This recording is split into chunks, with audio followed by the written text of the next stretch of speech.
Hello, my name is Beth Turnovan from Family Services Windsor, Essex, and welcome to Module 2, Boundaries, Communication, and Decision Making of our 4-module wellness program. Let's begin by talking about a definition of a boundary. We set boundaries with others in our lives in a clear, direct, and respectful manner. Ideally, it is a skill that we can develop. Setting a boundary with others in our lives is when we are saying there is a limit for what is safe or appropriate for you. The function of a boundary is severalfold. It is to protect ourselves. It is to bring about a sense of belonging or actual belonging. We set a boundary to define or add definition to a relationship. And we also set a boundary in order to bring about separation in a relationship. Let's take a look at some of the differences between a healthy boundary and unhealthy boundaries. We know that people who are able to establish healthy boundaries, they have limits and they recognize what is good for them and what they want. People with healthy boundaries know what they will or will not do. People with healthy boundaries know what they will allow others to do or not to do to them. In short, people with healthy boundaries have an understanding of what they will and will not tolerate.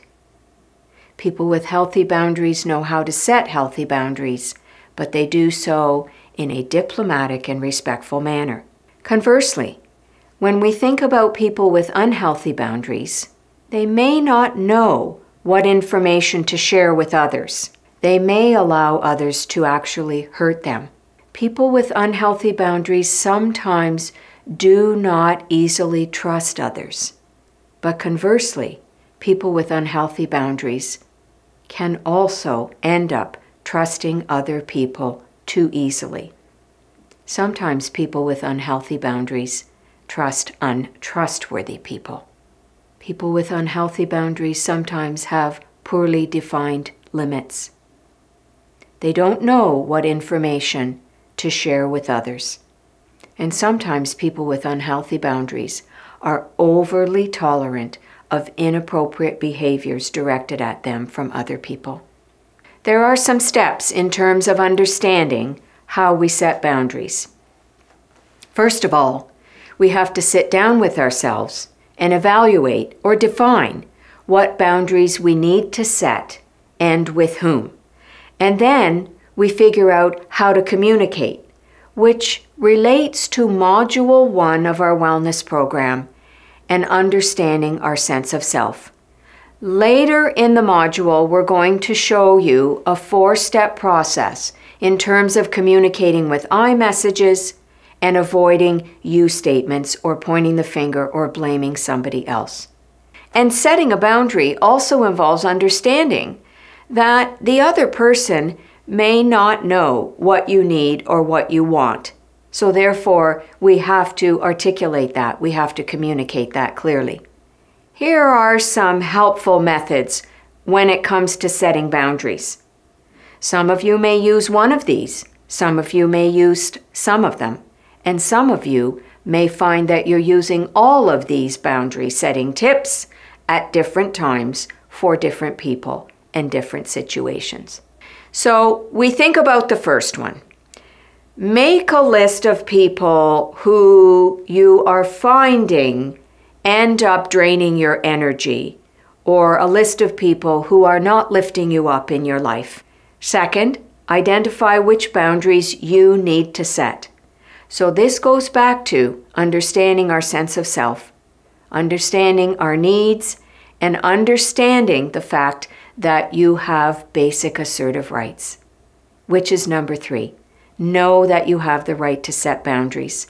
Make short affirmation statements, write them down, to describe your new boundary. I'd like you to take the opportunity to work on this. We're going to learn more about some clear-cut steps about setting boundaries, but it begins again with those short affirmation statements to describe your new boundary, and then we'll take it from there. Another helpful tip when setting boundaries is to offer options to the other person. Again, I'm going to give you examples further on in the module. And why this tip is important is it prevents your boundaries from being compromised. Number 6 is very important, that when we are setting boundaries, we learn the skill of doing so calmly and without anger. In so doing, we first move into relaxation so that we can remain calm and clear in our thinking and non-anger based in our approach. And number 8, very, very important. We're going to take the time to think ahead. We're going to write down what our boundary needs to be, why our boundary being compromised has left us feeling upset. And in so doing, we're going to prepare ourselves to set the boundary. And we can also make sure that all the boundaries in our lives are operating in a manner that is respectful of your basic assertive rights and therefore supporting your overall well-being. Okay, as I had mentioned, very, very important things to consider when setting boundaries. How do we know that one of your boundaries has been compromised or more than one of your boundaries has been compromised? Well, some of your cues are that you're feeling anger and maybe to the point of rage, that you're finding that you're complaining or sharing upsetting information with somebody else about this other individual quite frequently, that you are feeling threatened, that you are feeling suffocated, or that you are feeling victimized. These are all clues that boundaries need to be set. So when you identify the need to set a boundary with someone, again, and we're going to practice this, we're going to know what boundary we need to set. We're going to do it clearly, without anger, with as few words as possible, so we stay clear and on point. And we're going to do it calmly. In so doing, we still take care of the other person's feelings at the same time, recognizing they may not accept your boundary setting initially. They may be hurt, they may be angry, they may want to respond in a defensive way, they may want to defend themselves, they might be disappointed with you. These are all common reactions when we begin to set boundaries with others, especially when it is a new experience emerging in that relationship. Another thing to consider when setting boundaries is more so that you might feel uneasy about it. You might feel afraid about setting the boundary. You might feel nervous about setting a boundary with an individual. This is very common and it is understandable. You are setting a new dynamic or a new tone for the relationship based on understanding what I am willing to tolerate and what I am no longer willing to tolerate. We recognize that in setting a new boundary with a dynamic that has existed for some time, you may be tested by the other person in setting that boundary. And we're going to talk about that further in subsequent slides. And it most certainly does not mean that you should not be setting the boundary. Be prepared to follow through by acting the same way as with the boundaries that you set. And what that means is with respect for the other person, diplomacy, the absence of anger, and by staying calm. There will be some people that will be happy to respect your new boundaries. We will set boundaries when you are ready and not a minute sooner. A support system is an important thing to consider when setting boundaries with people in your life. As you work at first establishing the new boundary and then enforcing or following through on the new boundary, there is a very satisfying side to boundary setting. It actually feels good in the aftermath. There's another thing to consider when setting boundaries, and that is the more that you practice with it, the better that you will be with setting boundaries, and therefore increasing your overall sense of self and well-being. Here on this slide are a number of examples of boundary setting statements, some of which you will see are very, very pointed and very, very clear. It depends on each different circumstance and each set of relationship dynamics that you have been dealing with. So an example may include, you don't have a right to invalidate my feelings, or I would prefer going forward in our relationship that you do not invalidate my feelings. Or I would prefer in going forward in our relationship that you validate my feelings. Next, another example may be, can you please ask me if you wish to use or borrow this instead of assuming that you can? Another example, I would prefer that you not ventilate your anger on me. I will not tolerate this any further. Next, I do not wish to accept your belittling jokes, your criticism of me, or your condescending attitude towards me any further. Notice my voice tone. Notice my clarity in terms of my choice of words. We have taken the steps to plan our boundary setting statement. And finally, another example, I will no longer be disrespected by you. It is important that you respect me, and then we can resume our relationship when you're able to do that consistently. So there are 2 steps to setting boundaries. It's setting the boundary and then knowing to maintain the boundary. When we have healthy boundaries, we can accept positive people and actions into our lives and protect ourselves from those that are harmful. In trying to protect ourselves, we may have learned not to trust anyone or to allow anyone to get close to us emotionally. If we think back on Module 1, that may not be a balanced thought, because there are people that are indeed trustworthy. We just have to figure out who those people are in our lives. On the other hand, in our search for love and acceptance, we may have made ourselves too vulnerable and let others hurt us too easily. So this is also a clue that boundaries need to be set. Healthy boundaries let us choose whom to trust, how far to trust them, because everybody is different, and what actions to accept from them. We also learn to respect the boundaries of others in what we do or say to them. So healthy boundary setting works in both ways. So here is a couple of activities on this slide and the next slide to help us with boundary setting information. In the left-hand column, you see to list some of the people that you may have difficulty setting or maintaining healthy boundaries with, along with the situations where you have trouble setting boundaries. List that in the second column. And in the third column, what have the results been? What have happened? What has happened in column 3? And how you are or have been affected. In other words, how did that make you feel? You may have only one person in the left-hand column, or you may have a couple or more. Everybody's different. I recommend you start with one. So the second part of this activity is if there are people, situations, or actions with which you can set and maintain healthy boundaries, please list them here. It may be one person or 2 people or more.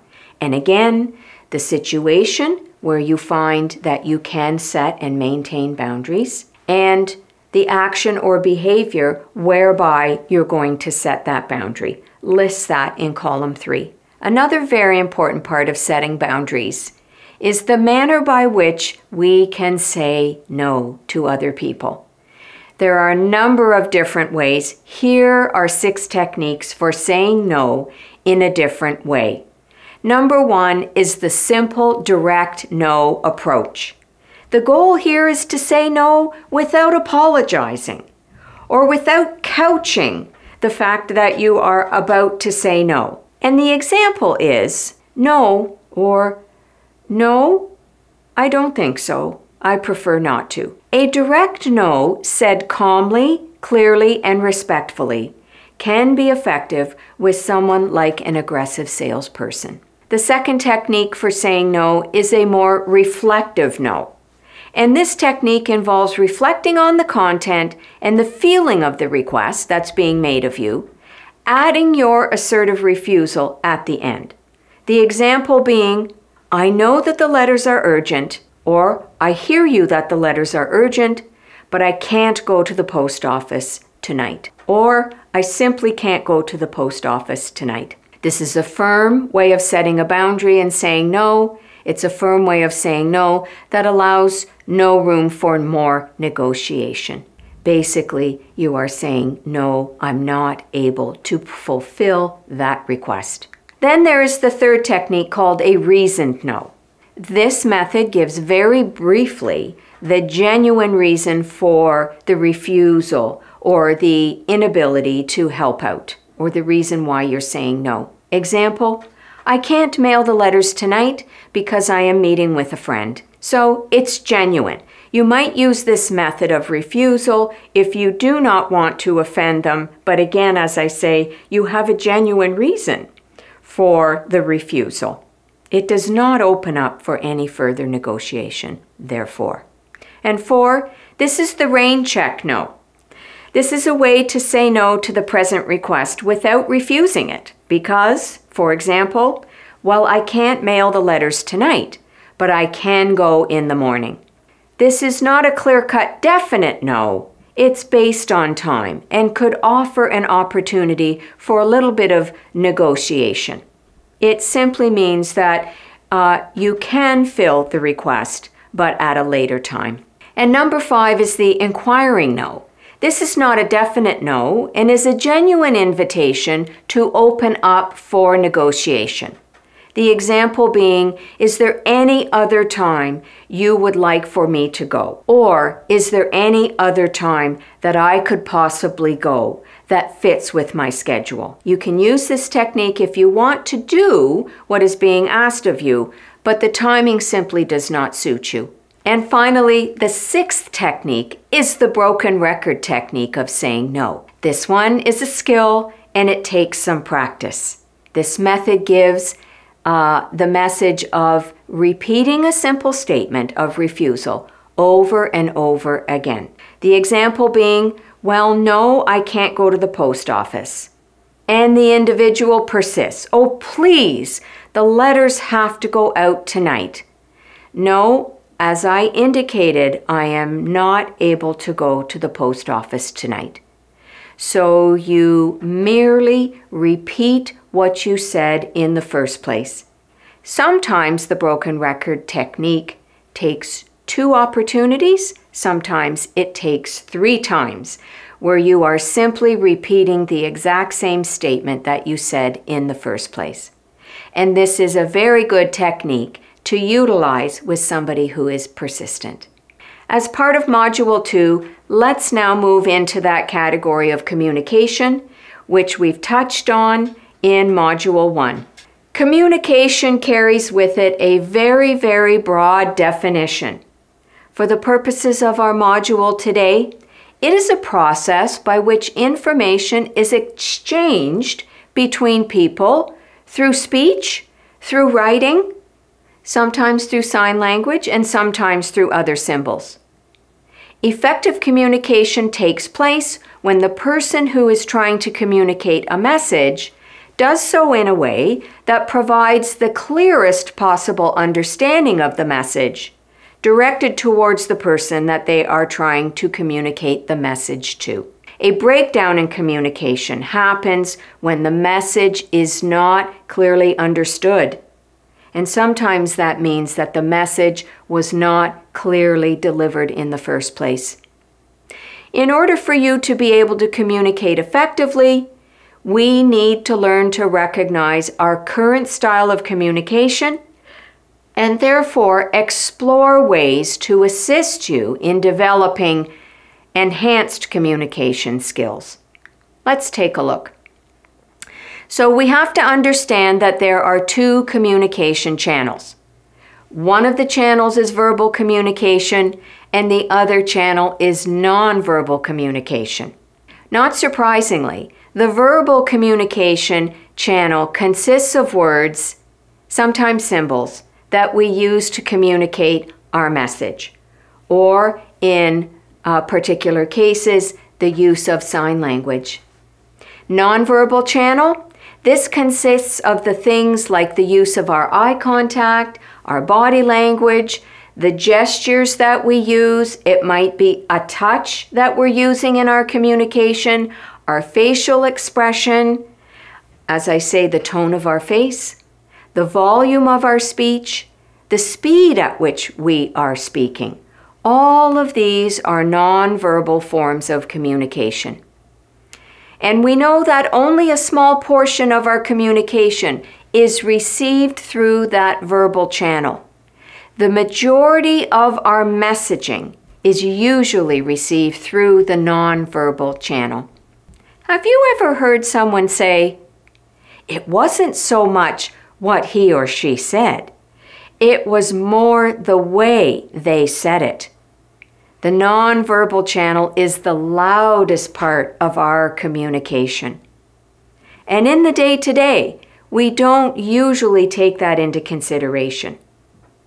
This is also very imperative in terms of the other modes of communication these days, through email, through text messaging, through instant messaging, and so on. The person who is receiving the messaging will more than likely pay more attention to those nonverbal signals or cues, especially if there is confusion between the verbal and the nonverbal channel. So that's important to remember. It is important to work on making sure that our verbal and nonverbal messages are lining up, that they are saying the same things. So I previously mentioned about the differing communication styles. Your communication style may vary depending on the time, the place, the nature of the relationship, the person, and the circumstances. However, we usually have one style that best describes your overall approach to communication. Learning to recognize your current style is helpful in identifying skills that maybe that you can work on to improve your communication and make it more effective. Communication is a learned behavior. We learn it from the time that we are very, very young, from the foremost people around us, our parents, our teachers, then our friends, and so on and so forth, all of our relationships. It is a learned behavior. We develop our style based on the behaviors that have been modeled for us, basically, as well as the belief systems that you hold. So there are 4 basic types of communication styles, and they are here on the slide. The assertive, the passive, the aggressive, and the passive-aggressive styles. And I'm just going to explain these a little bit for you in the subsequent slides. Very important to understand the style of passive communication. Essentially, this is a style of communication where people have developed a pattern of avoiding the expression of their own feelings, their own needs, their viewpoints, their standpoints, and including their rights in relationship with other people. As a result, passive individuals do not respond openly to hurtful or anger-including situations. And again, this relates to Module 1 and our overall sense of self and our overall well-being.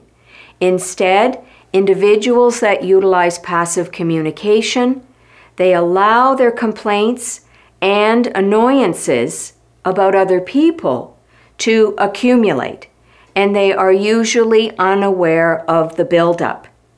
What can happen is that as those feelings begin to build up and accumulate over time, it can result in an explosion of our emotions. And then afterwards, they can feel the shame of that outburst. They can feel guilty and end up feeling confused about their emotions and about the nature of the relationship that they are in. As a result, they can stay or return to their passive communication. Let's understand a little bit more about passive communication. When we fail to communicate in an assertive manner, the individual ends up not asserting themselves and their needs and their wishes. It allows others to purposefully or unintentionally violate their rights. People that engage in passive communication, as I've mentioned, they fail to express their feelings, their needs, and their opinions, and therefore their rights are not upheld. Sometimes people with passive communication say very little, or they speak softly, or they often include apology when they are communicating with others. Sometimes people with passive communication can demonstrate poor eye contact and also a change to their body posture that is not indicating a sense of self, a sense of assertiveness. So what is the impact of passive communication? Well, sometimes these individuals can feel anxious because life seems out of their control. They can sometimes feel depressed, along with the feeling of anxiety, because they can feel stuck and hopeless. People with passive communication can end up feeling internally resentful, angry, frustrated. And sometimes they may not be aware of those emotions that are under the tip of the iceberg because their needs are not being met. Sometimes people with passive communication can feel confused because they are in essence ignoring or not attending to their own feelings. And sometimes this can affect a person's ability to move through maturation because some real, very real issues are not being addressed. Then we take a look at the aggressive communication style. You see the bullhorn in the top corner of the slide. This is a style in which individuals express their feelings and opinions, or they advocate for their needs in a way that ends up violating the rights of other people. Aggressive communicators are usually known to be verbally, emotionally, or physically abusive. Aggressive communicators, they try to dominate other people. They may use humiliation to control others or condescension. They may criticize, blame, or attack others verbally or even physically. Sometimes aggressive communicators can be impulsive in their communications with others, as if they did not think about what they just communicated. Sometimes people with aggressive communication styles, they themselves have a low frustration tolerance. They can speak in a loud, demanding, and overbearing voice, and sometimes that loud, demanding, and overbearing voice can include vulgarity. People with aggressive communication can act in a threatening way and simply be rude to other people, not listening well, interrupting frequently, and using the finger-pointing you statements, the blaming statements. Sometimes people with aggressive communication have piercing eye contact. Remember the nonverbal communication? And an overbearing posture. So the impact of people who engage in aggressive communication results in the fact that they end up alienating themselves to others, and others alienate themselves towards that person. They can often blame others instead of looking at their own behavior, examining their own issues, and thus may also be missing out on maturation. The passive-aggressive communication. This communication style combines the elements of both the passive and the aggressive communication style. The anger of the aggressive style and the fear of the passive style both have an influence on the person that they are communicating with. The anger makes you want to get the other person, quote unquote, or attack the other person. But the fear holds you back from doing it directly. When you are passive-aggressive, you end up disguising your aggressions so that you can avoid taking responsibility for them. With passive-aggressive communication, these individuals can find themselves muttering under their breath to themselves rather than speaking openly or confronting the person or the issue. They may have difficulty acknowledging, recognizing their anger in the first place. They may use facial expressions that don't match how they feel. For example, smiling when they are angry. And of course, this is confusing for the person on the other end receiving the communication. Sometimes people that use a passive-aggressive communication style, we find that they will use sarcasm. They may deny that there is a problem in their communication style or in their behavior. They appear to be cooperative while purposely doing things to annoy or disrupt other people in the relationship. And sometimes they will use subtle sabotage in order to get back at other people. So again, what is the result of this? They end up alienating themselves with people around them. They can remain stuck in a position of powerlessness, and they can discharge resentment at any time while real issues are never addressed. So again, this affects their ability towards maturation. And finally, the assertive communication style. Assertiveness is a form of communication in which a person verbally expresses their own needs, wants, their opinions, their desires in an honest, clear, and yet respectful manner of other people, even doing so in a direct manner.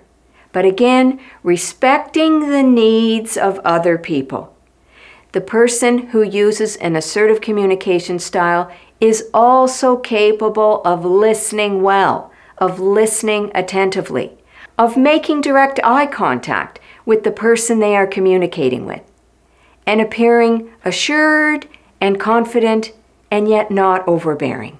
A person with assertive communication can also say no without feeling guilty. And what are the results of assertive communication?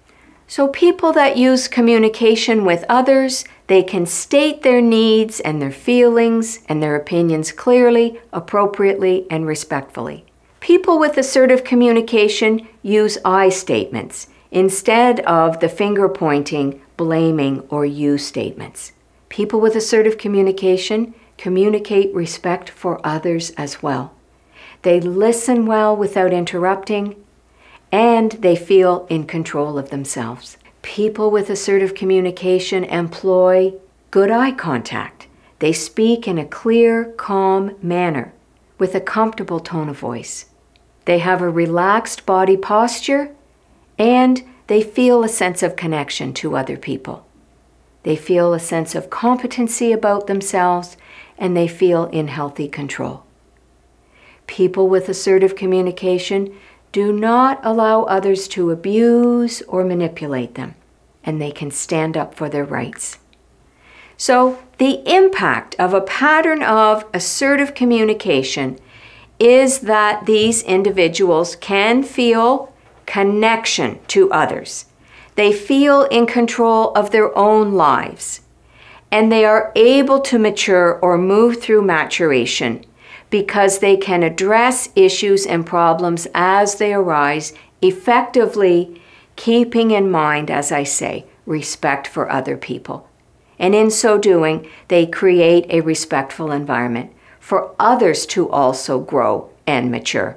So you see the combination in terms of assertive communication and having an assertive sense about yourself, that you are aware of your own desires and needs, but also the desires and needs of other people. So let's find out where you are by moving through the questions on the next two slides. So I want you to go through the questions with me and keep track on a little slip of paper how many times you may say yes. I am comfortable meeting new people in social situations. Yes or no? Or your answer might be sometimes. Put that down too. I am able to say no without feelings of guilt or anxiety. Yes or no, or sometimes. I can express strong feelings such as anger, frustration, or disappointment? Yes or no, or sometimes. I can discuss my beliefs without judging those who don't necessarily agree with me. Yes or no, or sometimes. I am able to acknowledge and take responsibility for my own mistakes. Yes or no, or sometimes. I feel capable of learning new things and performing new tasks, engaging in new experiences. Yes or no, or sometimes. And I can easily request help from others. I can easily request information from others. Yes or no, or sometimes. I am able to express my honest opinion to others, even if they don't agree with me. I tell others about their behavior that is not acceptable to me. I can speak confidently in group situations. I believe my needs are as important as the needs and desires of others, and that my needs should be considered. Yes or no, or sometimes. I can assert my beliefs even when the majority disagrees with me. I can express my anger or disappointment without blaming others. Yes or no, or sometimes. I am comfortable delegating tasks to others. I value my own experience and wisdom. In looking at these aspects of assertive communication from Module 2, it really relates to the elements of self-awareness and self-respect from Module 1. So how many times did you answer yes? If you answered yes more than 10 times, you are consistently assertive and probably handle most situations well. It does not necessarily mean that in being assertive, that we handle every situation perfectly. Relationships can be complex, but it's having an understanding through maturation about elements of assertive behavior. If you scored less than 10, then it's a good opportunity to learn assertiveness techniques to boost your score. And that's why we're engaging in the module today. There's an assertiveness formula. Think of a situation in which you have a difficult time being assertive. This could be when you feel intimidated, when you are unable to state how you really feel, if you feel that you have been taken advantage of, or when you feel you have been disrespected. Okay, so considering the times when you felt as though you were not being assertive and when those times were. So you have the right to be heard, but you also must take time to listen to others. This is part of the assertiveness formula. That we be polite, we be able to compromise where possible, but again, that we have the ability to state our needs clearly. So in your assertiveness formula, ask yourself these questions. And then I'm going to go through the 4 steps with you at the bottom. In your situation, first of all, understand how do you feel, or how does the situation make you feel? When do you feel this way? What is the other person doing in their behavior that is making you feel badly or upset, or confused, or angry, or hurt? So what do you want to do about it? What do you want the other person to do? What do you want to get out of this conversation that you're going to have with them? And here's the 4 steps of the formula. The first step is to be very clear about how you feel. Choose 1 word, maybe 2. I feel upset. I feel humiliated. When you describe the specific behavior, just clearly and in as few words as possible. When you interrupt me when I'm speaking, for example, because, and describe the impact there. Again, clearly in as few words as possible. You're trying to get a clear message across to the other individual. Because it makes me feel embarrassed. because it makes me feel as though you do not respect what I have to say. I want you to. I would like you to. Let me finish what I'm saying first. And our relationship will benefit because I will feel that you respect what I have to say. These are your basic assertive rights. You have the right to act in ways that promote your dignity and self-respect, provided the rights of others are not jeopardized or violated in the process. So again, you have the right to be treated with respect. You have the right to say no and not feel guilty about it, and we talked about the various ways to do that. You have the right to not only experience, but express your emotions, your feelings, and your desires. You have the right to slow down, to take time and think about a decision. You have the right to change your mind. Sounds very, very simple, but sometimes others don't like it when we change our mind. But know that you have the right to change your mind. You have the right to ask for what you want from others in relationship. And you have the right to do less than you are humanly capable of doing. And that relates to the aspect of self-care as it relates to our self-value that we talked about in Module 1. You have the right to ask for information. You have the right to make mistakes. And you have the right to feel good about yourself. Some strategies for effective listening. First, we have to stop. Focus first on what the other person is saying. Then prepare our response. Consciously focus on what they are saying and what their body language is saying. In other words, give the person speaking to you your full attention. And we look at people when we are communicating and engaging in effective listening. We pay attention to those nonverbal cues without allowing ourselves to get distracted by thinking, what is going to be my response? I need to listen first. When we listen effectively, we do so by paying attention. We do so by being as empathetic as we possibly can. And when we utilize empathy, it's about imagining how you would feel if you were in that person's circumstances or shoes. We need not to be drawn into their problems or difficulties in order to support them. Just as long as we are listening carefully with our ears and our eyes. And with effective listening, it is important to ask questions to make sure that we understand what the person is saying to us. This also shows them that we are truly listening.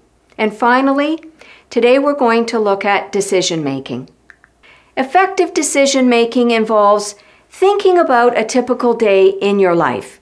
And during a typical day, we make hundreds of choices, literally, throughout the day. Whether they are conscious or unconscious choices, or choices that we do automatically, these choices greatly affect the quality of our lives.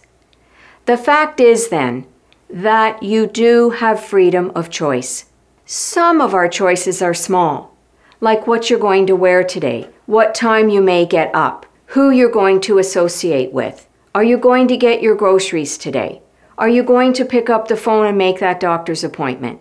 Should you be sending out resumes today? But sometimes there are barriers to our decision making that can include a fear of failure, a fear of the unknown, a fear of taking risks, and a fear of what other people may say. Some examples of some significant decisions that we make in our life can include what friends we're going to have, what types of entertainment we are going to enjoy, what we are going to study, learn about, or read about today, even if it's through social media. Decisions we make about where we're going to live if we're considering moving a living situation. We decide who we're going to communicate with. We decide what we're going to communicate about. We decide how we're going to spend our money. We decide how we're going to take care of ourselves and our bodies. We decide whether or not we're going to use alcohol or drugs, for example. And we decide what type of work we're going to do, whether that's employed work, whether it's volunteer work, or whether it's work we're doing at home. We make decisions on our own We make decisions with our friends. We make decisions at work or through work or at school. We make decisions about our leisure activity. And we make decisions at home with ourselves, with our family members, and with our friends. So there are lots of elements that go into decision making. So then it is about living with our decisions. Effective decision making can bring about positive results or partially positive results. They can bring about healthy lifestyle choices in our life. They can bring about feelings of pride or satisfaction, a sense of accomplishment. Effective decision making can bring about or engage in respect for others. And respectful decision making can also set us up for new opportunities. Effective decision making can keep us on our path of achieving goals and mini goals in our life. And effective decision making usually utilizes our strengths, our gifts, and our talents. Sometimes ineffective decision making can bring some negative results. Sometimes ineffective decision making can find us engaged in unhealthy behaviors, risky or dangerous behaviors. Sometimes our ineffective decision making can cause us to have feelings of guilt. Sometimes our ineffective decision making can result in a loss of respect for another person or a change in the nature of that relationship. Sometimes our ineffective decision making can affect that we miss out on new opportunities, and therefore some of our goals or our interim goals are not being met. And sometimes we realize that ineffective decision making results in the fact that we are not using our strengths, gifts, and talents. We have to live with the decisions that we make. And in every step along the way, regardless of positive decision making or ineffective decision making, there's an opportunity there to learn something. So ask yourself these questions as a decision-making tool, if you will, to sort of guide you in your decision-making process. So what is your present situation? What would you like it to be? What are some of the differences or changes that you would like to bring about in your current situation? Ask yourself, what could you change in order to get there, even if they are tiny or minute steps? Is there information that you need? Is there new information that you need upon which to make an effective decision? And what are the possible decisions that you can make? What are the possible outcomes? How are you in terms of your commitment to working on a new decision right now? And how will you implement those decisions? Who will you utilize or ask to help you in the decision-making process? There we have it for today at the end of Module 2. Up next, Module 3.